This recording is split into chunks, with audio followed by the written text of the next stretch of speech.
Para el eje cafetero y el occidente colombiano transmite Antena de los Andes desde Santa Rosa de Cabal, Risaralda, HJRL 1520 kHz en amplitud modulada. En internet www.antenadelosandes.com.co. Antena de los Andes, en sintonía con la comunidad. Tu patria es mi patria, tu problema es mi problema. Gente, gente, tu bandera es mi bandera. Esta es mi opinión. ¿Cuál es la suya? Así sangre azul y el pobre rojo, sangre que sangra, que sangra, que sangra. Muy buenos días a nuestra amable audiencia. Un saludo especial al Comité Cívico de Dos Quebradas, a la Red de Unidad Red Eje Cafetero y a la comunidad internacional, en general a todos nuestros colaboradores. Hoy sábado 25 de septiembre, nuestro programa en una nueva emisión con el título La Colombia, crisis social y económica. William Restrepo, nuestro director, muy buenos días, ¿cómo estás hoy? Buenos días, Alba Lucía, y buenos días a la audiencia de este programa en Antena de los Andes y en los medios digitales. Como decíamos ayer, estamos de vuelta en Esta es mi opinión, ¿cuál es la suya? Para reiterarles, amigos y amigas, que nuestro grito contra la corrupción sigue su camino. Queremos ser siempre la caja de resonancia de la miseria de nuestros pueblos y las injusticias que se cometen todos los días, protegidos por una impunidad agobiante de la historia, la más agobiante de todas. Seguimos preguntando por qué en Dos Quebradas hay más carros que vías y por qué la vía La Pradera se ha convertido en el basurero a cielo abierto. Y no solo estamos citando al gobierno del alcalde Ramos, sino a toda la comunidad que contribuye con su indiferencia a que las calles se estén convirtiendo en escenario de la pandemia de los desechos. Y siguen sacando la basura a las calles y el municipio no la recoge. Los dos son culpables y eso debe terminar porque originan pandemias de toda clase y muestran la verdadera miseria colectiva de los ciudadanos y ciudadanas de Dos Quebradas. Y mientras los políticos recitan sus promesas mentirosas, la ciudadanía vive otra realidad y esa realidad está en crisis, igual que la economía está en crisis. No porque lo digan los economistas, sino porque lo escuchamos en los supermercados, en los almacenes, resuenan los lamentos ante las instituciones públicas que no han podido generar políticas consecuentes con las necesidades colectivas y que solo se ajustan a las ambiciones desmedidas de los dirigentes que tenemos y que nosotros mismos elegimos, como nos alistamos ahora a hacerlo una vez más en marzo del 2022. Pero ve usted, la corrupción sigue avanzando ahora. El gobierno de Iván Duque quiere eliminar la ley de garantías que prohíbe la contratación pública en periodo de elecciones, abriendo otro boquete a favor de la corrupción. Y uno se pregunta, ¿y cuándo este pueblo se va a levantar? No para destruir, sino para construir otro país. Colombia es una nación en crisis. Está en crisis la salud, la vivienda, el empleo. Están en crisis las juntas comunales controladas por los políticos de turno. Está en crisis la convivencia, la lucha contra el narcotráfico, la seguridad de los colombianos. Está en crisis la policía, el ejército, las entidades de control. Está en crisis la justicia con tribunales amañados y jueces corruptos. En un país de bandidos, la palabra crisis ya no quiere decir nada. Tiene el mismo valor que la palabra ha tenido siempre. Vivimos en un pandemonio intransigente, donde por lo menos el deporte es más importante que la defensa de los derechos ciudadanos, que ignoramos completamente. Todos sabemos qué es lo que está ocurriendo, dónde está la crisis. La única diferencia es que nosotros queremos, como nos enseñó Jorge Correa, vivir mejor, en paz y armonía. Y por eso estamos haciendo la tarea. Empezamos a profundizar un poco en las crisis en las que estamos todos los colombianos, incluyendo a la gente de bien.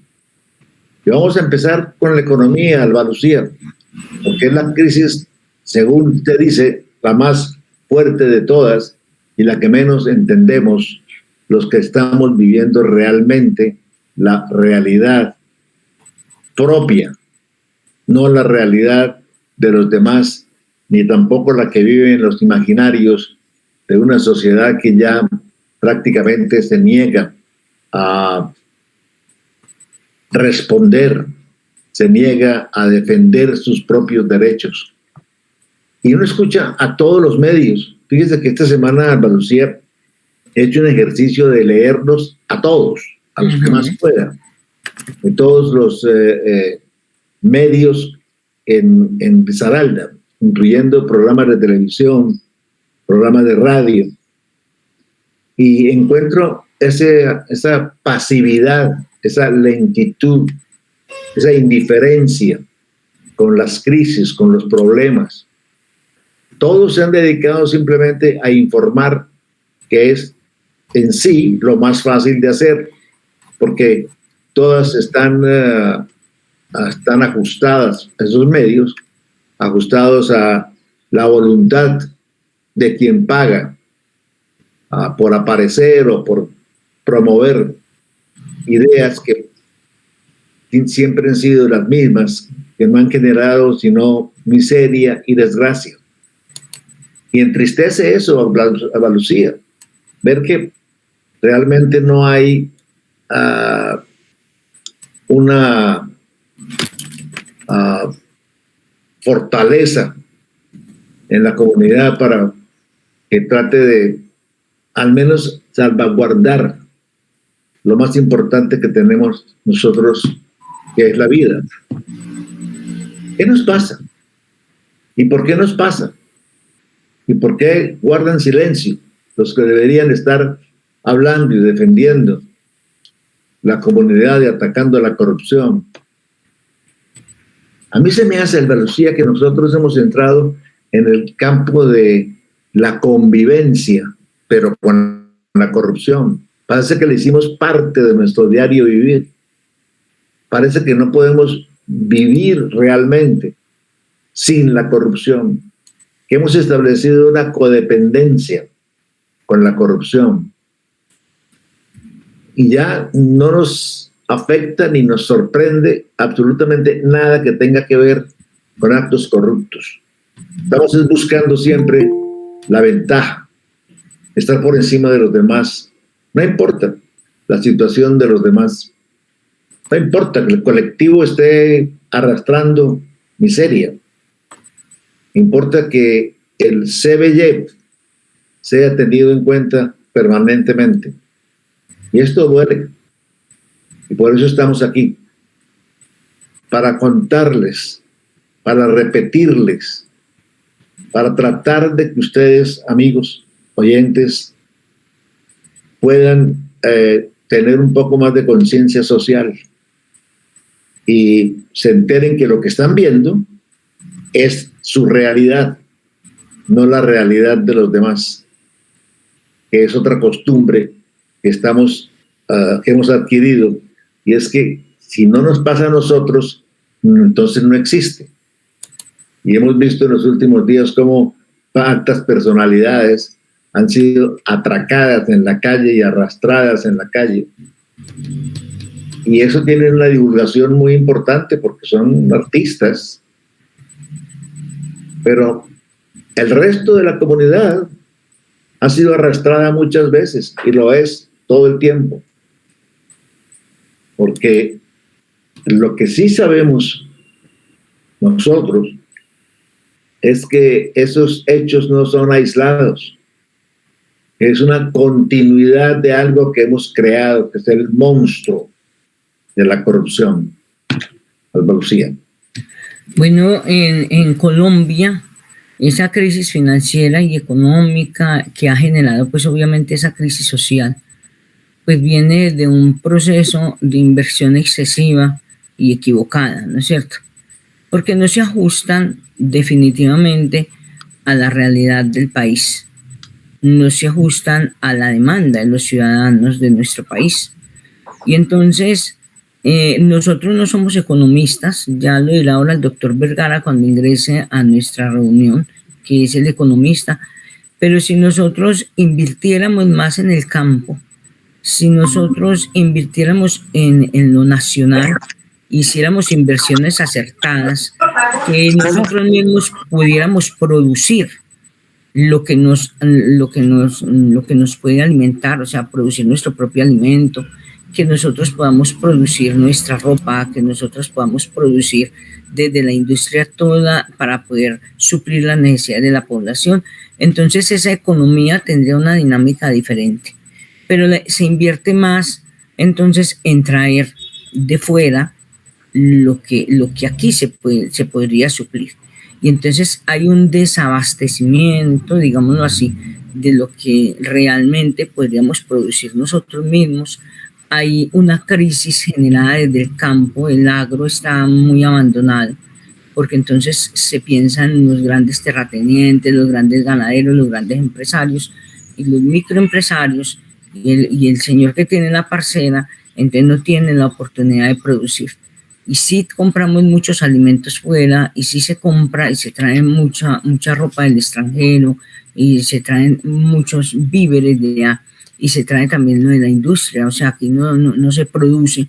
Y entonces al no producir en nuestra propia economía para nosotros suplir las necesidades, y entonces obviamente esa dinámica favorece más a los grandes que a los pequeños, ¿no es cierto? Y obviamente hay desempleo, porque eso también genera desempleo, y el desempleo pues genera pobreza. Muy buenos días, doctor Vergara. Muy buenos días, Lucía, William y el resto de participantes en el panel. Un saludo muy especial a la gente de Dos Quebradas y especialmente pues a la gente todo el Risaralda. Bueno, me alegre porque el programa pues va a continuar. Yo creo que es lo más importante, esa es la noticia de hoy del día, que en mi opinión, ¿cuál es la tuya? Pues está vivo, va a continuar. Y esto pues esperamos que los oyentes y los amigos del Comité Cívico pues busquen las alternativas para poder mantener este programa en vivo, que son los programas que necesitamos en la radio. Doctor Vergara, buenos días, el doctor Vergara, decíamos que este país está en crisis y que está en crisis todo. Es decir, no es solamente decir que estamos en una crisis como la de la pandemia, por ejemplo, pero estamos en crisis en todos los elementos que forman la sociedad. De todas las crisis, usted dirá que la económica es la peor. ¿Será que sí? Cuéntenos, doctor. Bueno, la crisis económica, la parte económica es fundamental en todos los actos de la vida. Indudablemente que un país que está bien económicamente, que tiene sus variables económicas controladas, sin déficit fiscal, bajo déficit en cuenta corriente, un bajo endeudamiento y un crecimiento económico sostenible, es un país que va a tener un nivel de desempleo bastante bajo, muy por debajo de los 2 dígitos, y eso tiene sus connotaciones sociales porque eso implica que la gente está trabajando, que la gente está percibiendo y que hay factores que conllevan al problema de la crisis, el problema de la pobreza extrema, los problemas de las desigualdades, el problema de la inseguridad, pues tienden a disminuir en la medida que un país está activo y que la gente está trabajando y que la gente tiene con qué poder vivir y vivir dignamente, no como viven la mayoría de los colombianos, el 42.5%. Es decir, hay un problema de inseguridad tremendo. Nosotros en Barranquilla no lo teníamos y lo tenemos. Hay un conflicto con los transportadores, los conductores de buses, que no son dueños de los buses, que son unos simples trabajadores, pues los están extorsionando, los están asesinando, y todo este problema de delincuencia se ha generado mucho en el caso del país. Entonces, nosotros ¿qué tenemos hoy? Un país desigual, un país donde la economía está creciendo, pero que lo que genera la economía se queda en unas pocas manos, un crecimiento económico que no genera empleo, que el empleo que hemos perdido por el problema de la pandemia no lo hemos generado. Es un país que indudablemente va a tener los conflictos, un país que tiene un alto grado de corrupción y que se acaba de reafirmar la corrupción en el Parlamento colombiano y por el mismo gobierno, que permitieron meter un mico en el proyecto de ley del presupuesto, que es suspender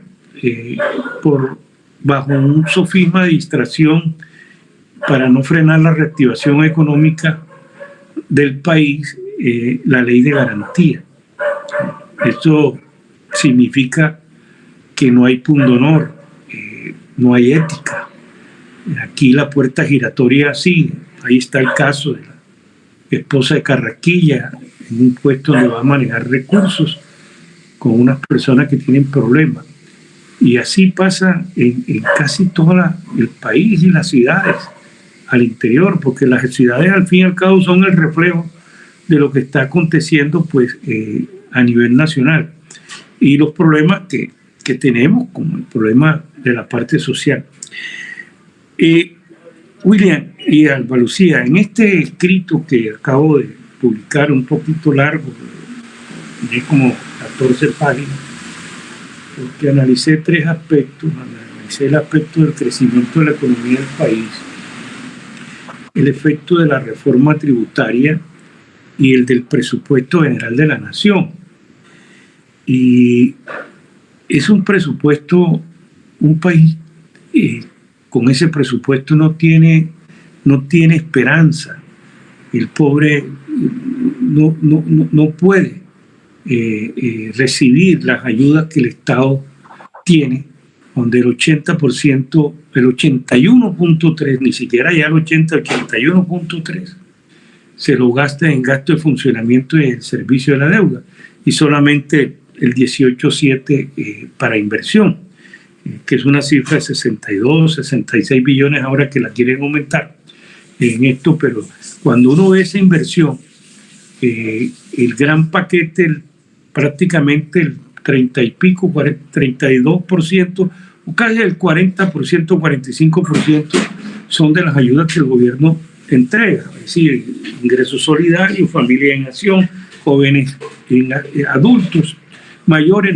No es inversión en infraestructura, en bienes físicos que genera, digamos, la riqueza. Es importante esas ayudas, porque esto es lo que ha ayudado a motivar a que la economía se pueda reactivar un poco, gracias a la zona de ustedes, la zona de cafetera. Indudablemente, con el precio del café, pues las familias cafeteras tienen mayores recursos, han gastado más. Las remesas, que el eje cafetero es uno de los grandes receptores de las remesas que mandan los compatriotas al país, que muchos sabemos que un 20, un 30, un 40% de esa remesa es dinero del narcotráfico, de lavado de dinero, que es dinero del narcotráfico, pero que le está entrando y es el que está moviendo, porque lo que está moviendo la economía es el consumo de la familia, porque no es tanto ni siquiera el consumo del gobierno, que es inferior al consumo de la familia, es lo que con la inversión privada, pública, que constituyen la demanda interna es prácticamente el 85-87% del Producto Interno Bruto del país. Entonces, ¿cómo vamos a resolver los problemas? Es decir, ¿cómo podemos acabar con la inseguridad? ¿Cómo podemos acabar con la violencia? ¿Y qué les quería decir esto? Algo que creo que en el país hay que hacer el debate. Nosotros tenemos la fuerza pública más alta de América Latina, casi muy similar a los soldados activos que tienen los Estados Unidos. Tenemos 470.778 personas vinculadas al Ministerio de Defensa y a la policía. 470.778. ¿Para qué nos han servido? Y esto no es de este año y para el 2022, sino viene desde años atrás. Tenemos una fuerza numerosa y esa fuerza numerosa no ha sido capaz de someter a los grupos delincuenciales organizados. No pudo con la FARC, no pudo con los paramilitares, no ha podido con el ELN, no ha podido con los disidentes de la FARC, no ha podido con los grupos concentrados en el problema del narcotráfico que está en el país y que lo tienen acosado. Entonces, ¿para qué? La pregunta que yo me hago y la que nos tenemos que hacer los colombianos es: ¿para qué tenemos toda esta gente? Primero, que ya firmamos un acuerdo de paz, lo que eso implicaba, que ese acuerdo de paz significaba o debe significar que esa fuerza pública que tenemos debe disminuirse. ¿Y hacia dónde llevarlo? Bueno, si nos falta problemas de seguridad en la policía, enviarlos a la que refuercen el problema de la policía. Que el problema de seguridad no es la policía, el ejército, que salgan a las calles. Ese no es el problema de seguridad. El problema de seguridad es darle respuesta a la problemática social que vive el pueblo colombiano. Que no es lo mismo sentarse, como estoy yo aquí sentado, muy cómodo, desayunando supremamente bien, almorzando bien, comiendo bien, vistiendo bien, a el que no tiene ni siquiera para llevar un pan a la boca porque ayer su familia no alcanzó a ganarse un solo peso, porque no vendieron absolutamente nada, porque no pudieron salir, porque estaban enfermos. Y la gente se pregunta con el problema esto de los pagadiarios. ¿Y por qué la gente no se organiza? Porque esas personas a veces quieren tener y su capital de trabajo, que es el que le presta a estos prestadiarios, pero no tiene otra alternativa, porque no tienen con qué trabajar. Y el prestadiario les entrega la bandeja de aguacate, y la bandeja de aguacate se las entrega, y la bandeja de aguacate vale 500.000 pesos. Y a las 3 de la tarde, cuando termine, porque normalmente los vendedores de aguacate están terminando a la 1 de la tarde a más tardar, entonces tiene que entregarle 550.000 pesos. Y ahí verá él después qué le queda a él y qué tiene que hacer para poder llevarse a la casa. Y lleva ese poquito a la casa y encuentra un hijo enfermo y alguien enfermo y tiene que salir a buscar. Y entonces esa platica nunca la va a poder ahorrar y entonces constantemente tiene que estar metido y sometido a este sistema. Esto opera en Colombia desde hace muchos años y hemos sido indiferentes a ese problema. Creo que allá en Risaralda, en Los Quebradas, debe operar también este sistema y gente inclusive establecida. ¿Por qué? Porque esas son personas que son honestas, que quieren trabajar, pero que no tienen acceso al crédito. Y si le llegan a dar acceso al crédito es costosísimo y además con los papeles que piden es difícil hacerlo. En cambio aquí la tienen. Por eso también muchas empresas y muchos negocios recurren también a estos pagodiarios o a prestamistas ya con unas condiciones diferentes, porque le sale más rentable hasta que le resuelvan el problema cuando el problema lo tiene ya. Y ya significa tener la plata para que poder seguir trabajando, poder seguir generando riqueza, poder mantener los ingresos para pagarle a los trabajadores y poder mantener su casa. Esa es la triste realidad del país. Eso no hay otra. Y lo otro es, ¿qué hacemos? Es decir, tenemos en marzo, ya con esta noticia que nos están dando de la ley de garantía, ya sabemos a qué atenernos. Por eso en la cuestión de la reforma tributaria que dije, es una mentira el gobierno decir que va a ahorrar 1.9 billones de pesos por disminución de la burocracia y los gastos. Eso es mentira. Históricamente, en periodos electorales el gasto público se dispara, especialmente el de funcionamiento, porque como los puestos se dan por votos, entonces estos se disparan fuertemente y se van a disminuir. Como también es mentira de que la DIAN, una entidad de las más corruptas que tiene este país, va a recuperar 2.7 billones. Si la DIAN no fuera corrupta, nosotros no tuviéramos una evasión de 43 billones de pesos anuales.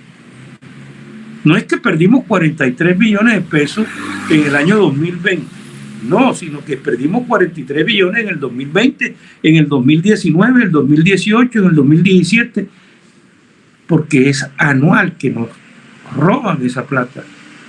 ¿Y quién nos la roba? Quien tiene la capacidad de pagar el impuesto y no lo paga, lo evade, legal o ilegalmente, y más en la forma ilegal. Y mentirosos los empresarios, que somos generosos, que nos vamos a poner un impuesto.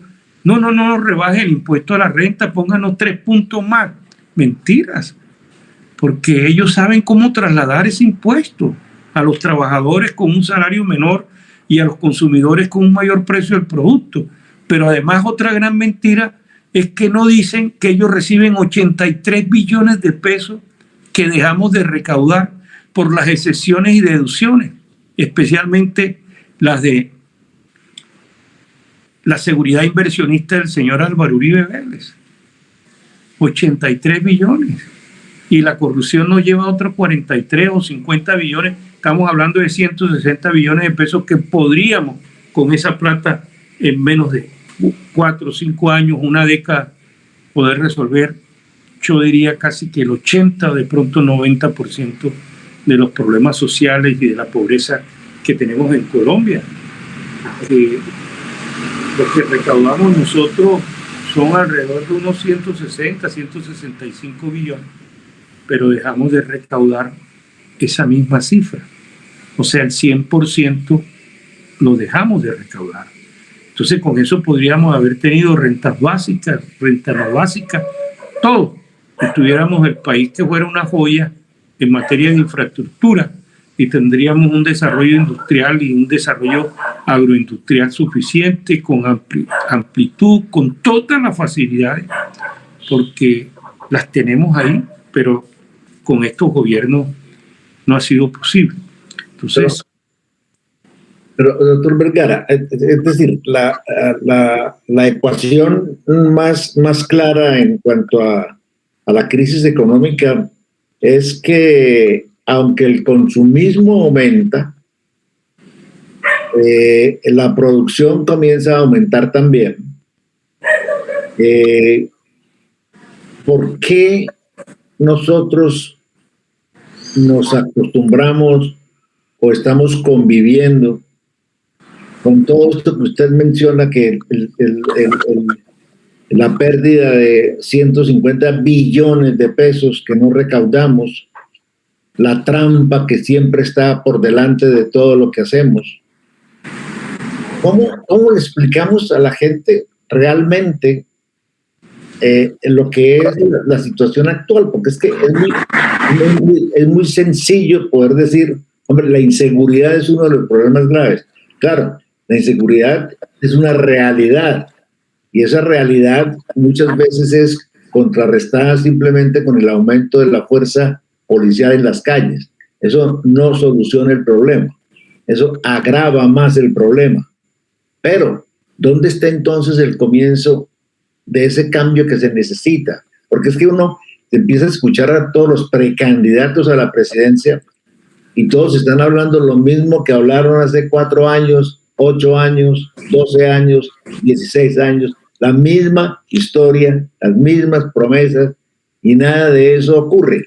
Y nosotros como electores nos comemos todo ese cuento y ya estamos escogiendo candidatos de la misma lista de candidatos de siempre. Es decir, nosotros mismos elegimos a nuestros verdugos para que nos roben, para que nos exploten, para que puedan crear este entorno inseguro, falso, criminal en el cual tenemos que vivir.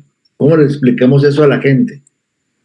Bueno, William, eso explicarlo no es sencillo, no es fácil, pero lo que uno puede decir, lo que nosotros, personas, debemos pedirle y exigir y a los candidatos que aspiran al Congreso de la República y a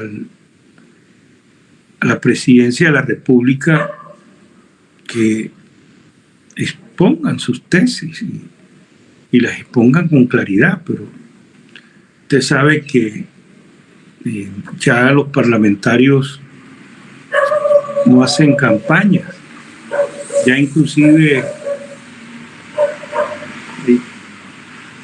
una conversación que tuve con unos amigos que están metidos en la política, yo nunca he estado metido en eso.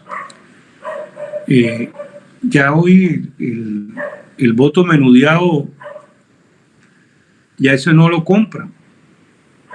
Ahora compran senadores, y compran representantes, compran alcaldes. Y es que es lo que vienen haciendo. Entonces, no hay campaña. Salen senadores elegidos con votos de Risaralda, de aquí de la costa, y nunca han pisado Dos Quebradas, ni han ido a Pereira. Y sacan votos en los llanos, que no lo conocen. Sacan votos en el Magdalena. Los parlamentarios del Atlántico se apropiaron del Magdalena a raíz de todo el problema de corrupción y del paramilitarismo de la clase política del Magdalena.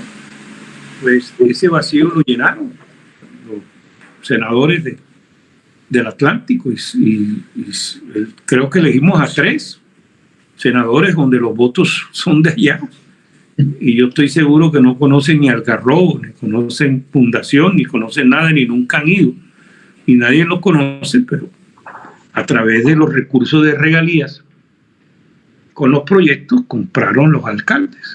Es decir, pero esto lo sabe el país y lo saben los benditos organismos esos de control, pero no hacen nada, ni van a hacer nada en este sentido. Y yo lo que le he planteado es decir, si hay que cambiar el modelo, pero ¿cuál es el modelo que necesitamos? ¿Cuál es el cambio que va a hacer? Ahí el único que medio se ha punteado a decir cosas es Petro, en algunos aspectos, pero en otros que no ha profundizado claramente, y se da en el problema del vacío. El país no puede seguir como está. Es decir, con este modelo que ha demostrado que no ha resuelto los problemas sociales en 2 siglos, el país, y que no es solamente en Colombia, sino que en muchos países del mundo, inclusive en los mismos países desarrollados. El modelo pues hay que replantearlo. Nosotros no podemos seguir siendo un país monoexportador, que vamos a depender del petróleo, el carbón, el café y el banano, porque siguen siendo los principales productos de exportación nuestra. Alrededor del 60 o 65% de las exportaciones.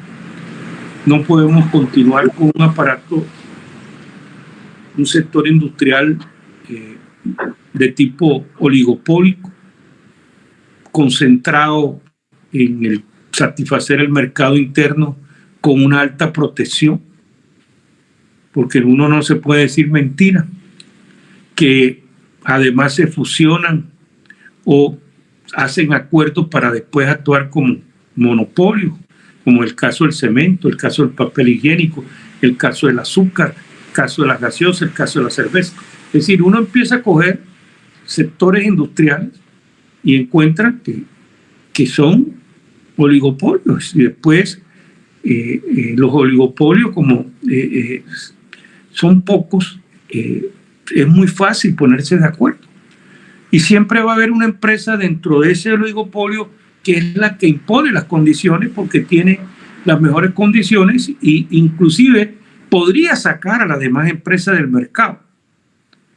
Pero no lo hace porque para mantener que hay competencia lo deja ineficiente, y esto implica un precio mayor al que estamos pagando y como lo hemos venido pagando los colombianos en todo el producto, porque cuando se protege una industria es un costo para la sociedad, pero ese costo hay que hacerlo, y eso no significa que uno no debe protegerla, sino sí, se le deben dar la protección, pero el problema del país, no podemos seguir con el error que hemos cometido toda la vida, que le entregamos y no le exigimos.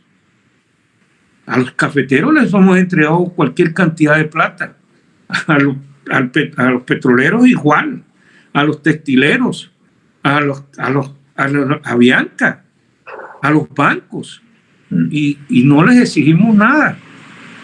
Y hoy los bancos están bollantes gracias a la plata de los colombianos, que nos sacrificamos y les dimos unos recursos. Pero no hay contraprestación. En los países desarrollados a usted lo ayudan, porque es una empresa importante para un estado o para el país, y lo ayudan pero con condiciones.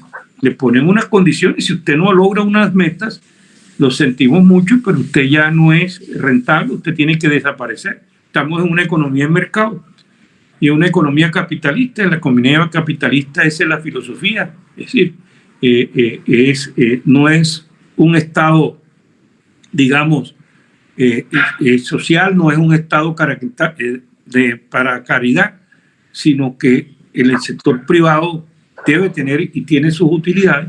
Lo que el Estado tiene que decirle de esas utilidades que usted genera: usted me da esto porque usted la genera gracias a que yo pongo las condiciones para que usted pueda desarrollar su actividad. Fíjate cómo es el problema de la parte del inverso. Y indudablemente que el problema mismo del caso de la corrupción. ¿Y qué necesitamos nosotros? Necesitamos desarrollar la industria.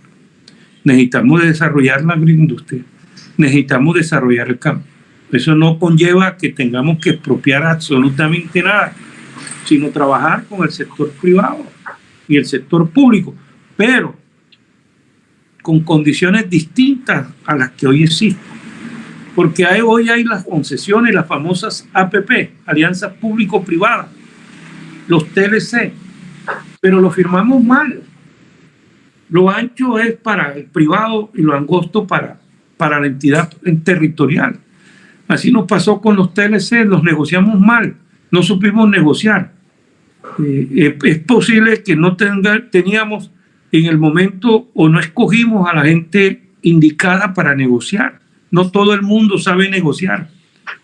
Y en los países desarrollados sí tienen gente especializada en negociación y saben negociar defendiendo los intereses de su país y no los intereses personales. Y eso, por eso es que los TLC no hemos tenido respuesta. Si Colombia hoy no alcanzamos a exportar 50.000 millones de pesos, de los cuales el 60% entre petróleo, carbón, café, flores y banano. Ahí tienen casi el 60 o 70% de las exportaciones. Cuando México hizo el NAFTA, aunque hay diferencias, México por supuesto es vecino de los Estados Unidos, pero sus exportaciones hoy son del orden de los 500.000, 600.000 millones de dólares. 2 veces el Producto Interno Bruto del país. 2 veces el Producto Interno Bruto del país.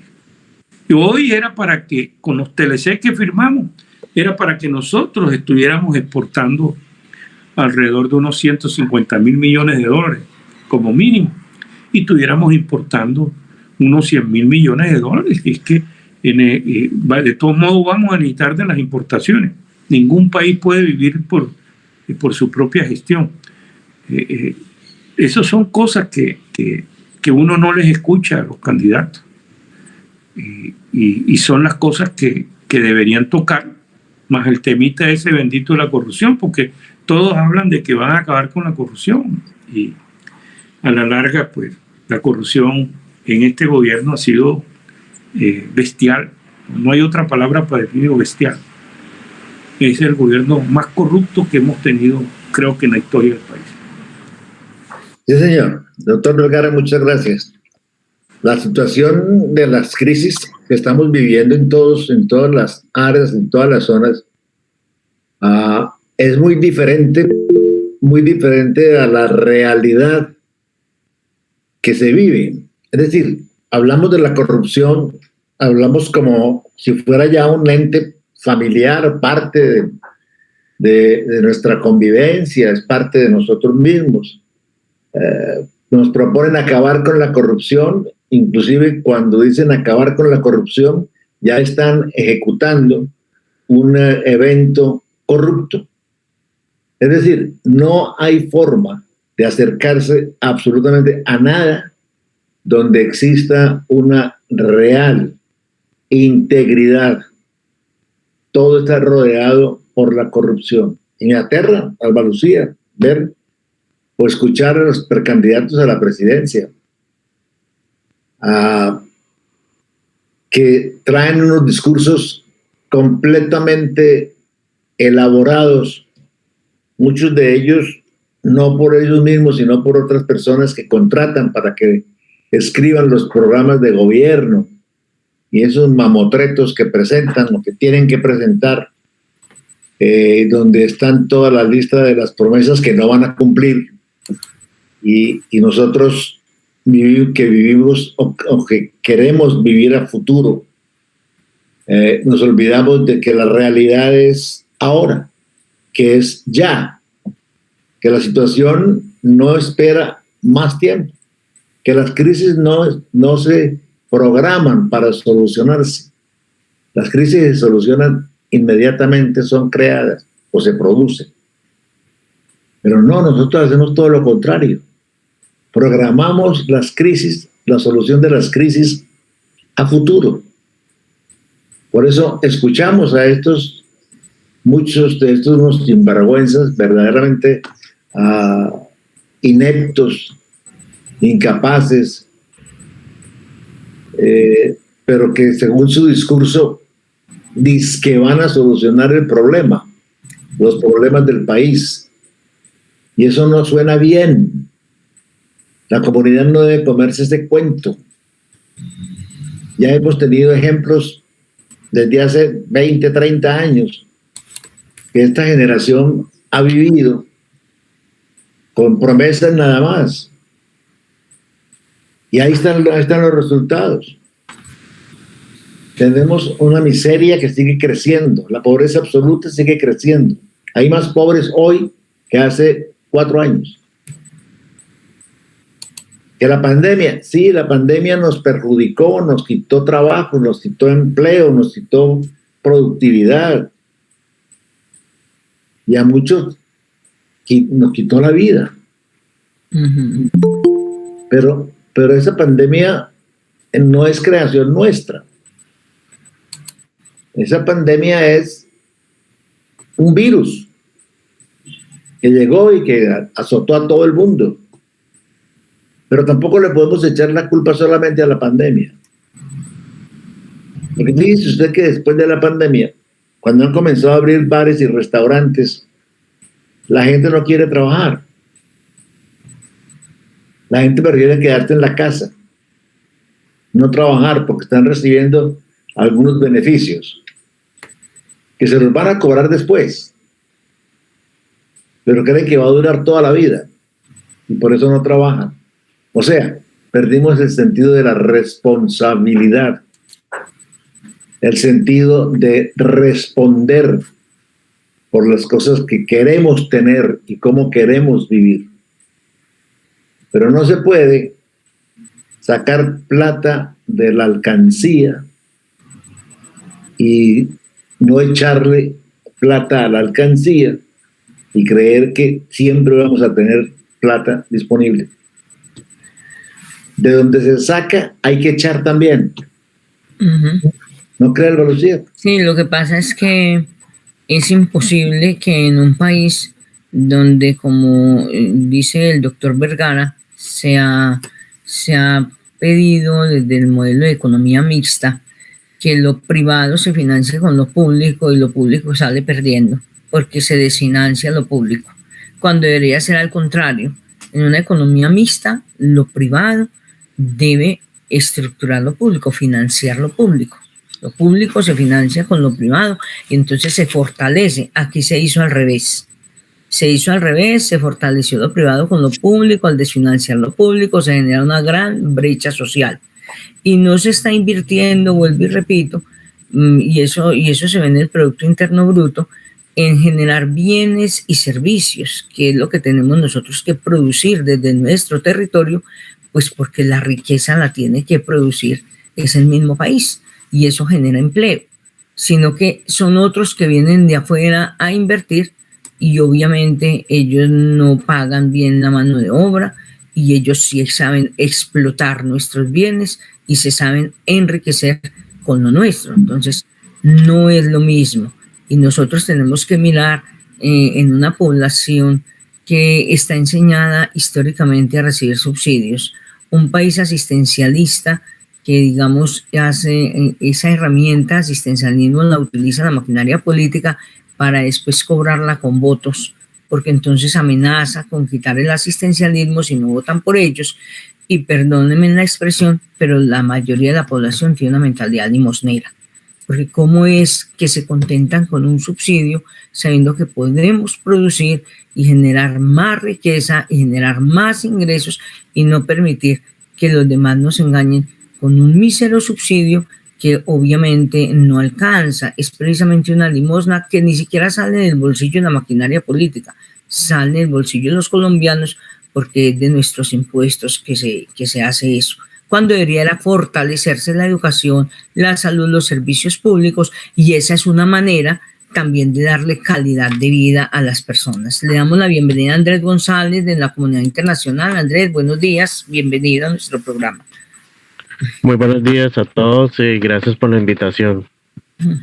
Andrés, ¿cómo usted que vive en los Estados Unidos, donde también se presentan este tipo de problemas de corrupción y problemas de desigualdad y problemas de división política, es un país totalmente polarizado en este momento, pero ¿cómo se mira la situación de miseria y la situación de desigualdad que vimos en Colombia?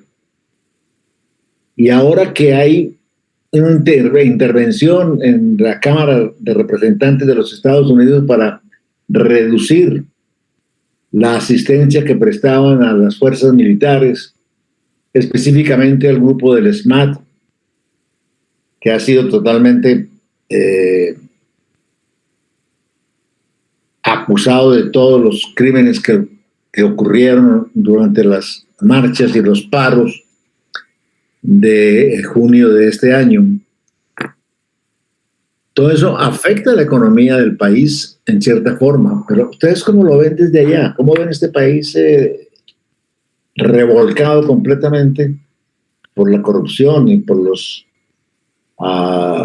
falsos líderes? Bueno, pues la verdad, desde aquí, desde el exterior, vemos al país, a Colombia, en una completa mediocridad administrativa. O sea, prácticamente las políticas, en vez de mejorar la calidad de vida de sus habitantes, no solamente en lo económico, sino en lo social, en la parte de calidad de vida como tal, vemos que realmente en vez de mejorar va el país de para atrás. Y simplemente lo que hizo la pandemia es prácticamente aumentar esa desigualdad y ese sentido de como dice Alba Lucía, de asistencialismo y de limosna. Ya no es solamente que los pobres sufran o la clase más pobre, sino ya es en general en todos los estratos sociales. Y lastimosamente es realmente muy preocupante el nivel de corrupción. Pero es que ese nivel de corrupción en Colombia, en comparación con Estados Unidos, es totalmente diferente, desfasado totalmente. Desfasado. O sea, está colapsado. O sea, no hay entidades del Estado que controlen esa corrupción, y todo está al servicio de corrupción. Se acabaron de robar 70.000 millones del Ministerio de Comunicaciones, y no hay responsables ni penales ni políticos sobre eso. Simplemente la renuncia de la ministra y nada más. Pero es absolutamente increíble que en un país como Colombia, que es tan rico en recursos, en calidad de gente, porque realmente la calidad humana es tenaz, pues no salga adelante por esas políticas macroeconómicas que se reflejan en la microeconómica. Y que realmente los colombianos normalizamos la corrupción. Esta semana se robaron 70.000 millones, la próxima vez va a haber un escándalo, y así todo es una cascada de corrupción que uno tapa el otro, y todo se ve como la corrupción como algo que es parte del paisaje, y resulta que no. En otras latitudes eso no es aceptable.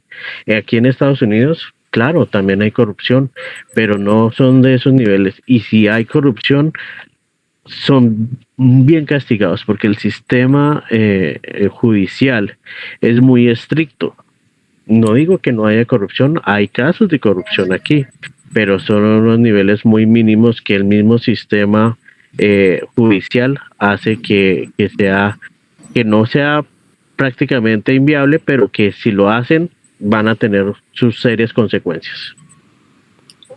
Es cierto, Andrés, muchas gracias por su participación en este programa. La visión que se tiene en el exterior de Colombia no es buena. Es una imagen totalmente deteriorada, pero es real. Fíjese usted, mientras nosotros creemos que tenemos un país viable, que tenemos un país bueno, un país grande, poderoso, fuerte. No, la realidad nuestra no es esa. La realidad nuestra es mediocridad, es deshonestidad, es irresponsabilidad, es desencanto por lo colectivo, es egoísmo. Cuando nadie piensa en los demás. Nadie piensa, y los que piensan en sí mismos piensan equivocadamente, porque solamente están buscando son bienes tangibles como el dinero, pero no se ocupan siquiera de crecer académicamente, ni siquiera de crecer en la mejora del desarrollo de sus propios empleos, sino que siguen deteriorando la situación más y más. Andrés, muchas gracias.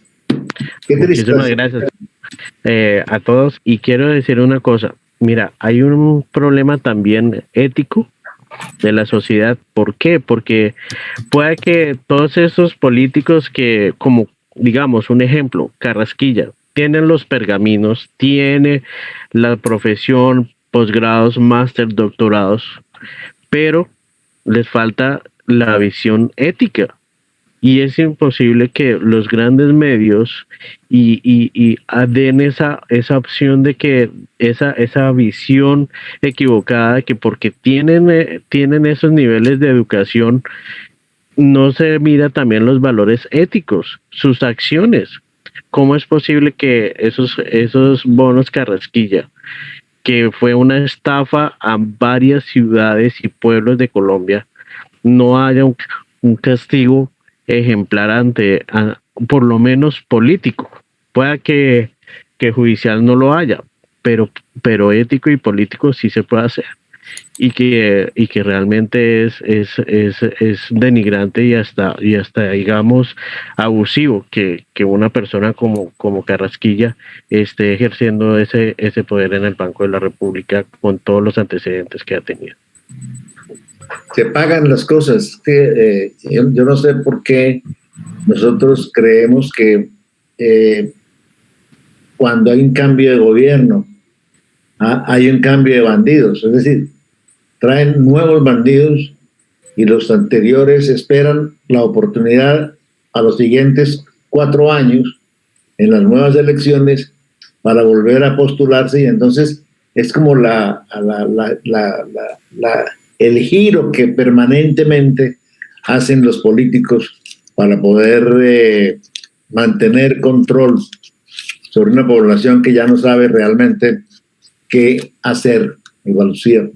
Prácticamente hay una tarea grande desde nuestro comité cívico, desde la red de veedurías de todo Colombia y desde la educación, y es nosotros poder hacer que el ser humano como ciudadano sí sea ético en su proceder, porque nuestra Colombia lastimosamente está cooptada por una clase elitista, una clase gobernante sin ética, sin valores, una clase gobernante que tiene montada una maquinaria prácticamente a su servicio, olvidándose de la población, y lo podemos verificar con las grandes brechas sociales que hay en nuestro país, en esa crisis social y económica en la cual estamos todos inmersos.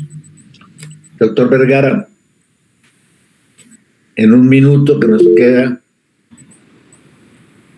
¿qué esperanza podemos darle a los colombianos sobre las crisis que estamos viviendo? Yo creo que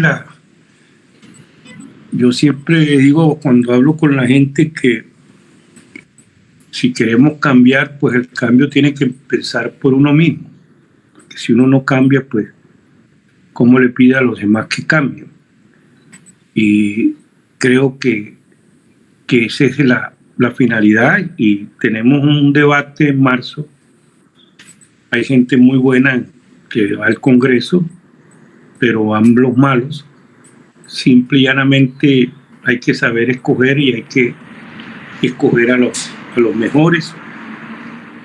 Y en la presidencia de la República igualmente hacerlo. Nos equivocamos, o se equivocaron, pues quienes votaron por Iván Duque, y estamos pagando las consecuencias.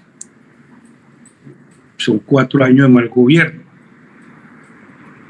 Si nos volvemos a equivocar, el país va a quedar casi que inviable, que no lo creo pertinente. Nosotros no vamos a llegar como Venezuela. La gente no puede seguir dejándose engañar. Es decir, en Colombia, con todos los vicios que hemos tenido, los grados de corrupción que tenemos, con todas las cosas, hemos mantenido siempre una estructura, y no creo que si llega un gobierno de izquierda, de derecha, de centro, vaya a cambiar, y menos en 4 años, pues casi que imposible. Pero es un gobierno que sí puede hacer los cambios que se necesita, pensar en la gente, porque que si no se pensamos en la gente, entonces ¿qué hacemos? Ese monstruo que son los Estados Unidos, ¿por qué está creciendo? Y Andrés lo sabe, que Trump se metió la mano al bolsillo, no él, sino el gobierno, y les dio ayuda. Y lo mismo está haciendo Biden, y están ayudando y van a invertir $1 billón de pesos en infraestructura. Un país que tiene una infraestructura buena, pero que ya inclusive es tan fabuloso y les quedó selecta y necesita hacerlo. Entonces, eso es lo que nosotros necesitamos, es decir, el país aquí se volvió el presidente sordo. Los 43 billones prefirieron en el lado de la corrupción, y hoy la corrupción está muy generalizada. Y ¿cuándo nos vamos a quitar el karma del narcotráfico?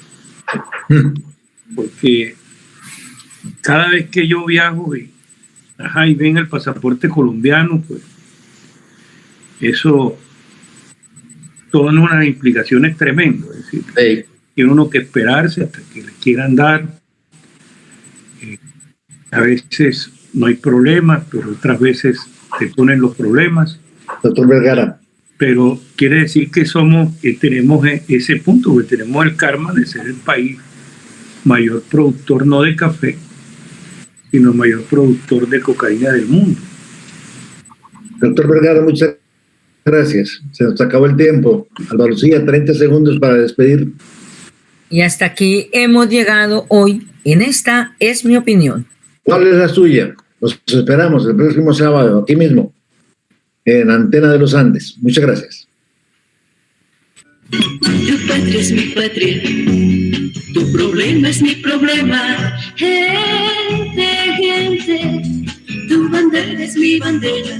Esta es mi opinión. ¿Cuál es la suya? Así sangre azul y el pobre rojo, sangre que sangra, que sangra, que sangra.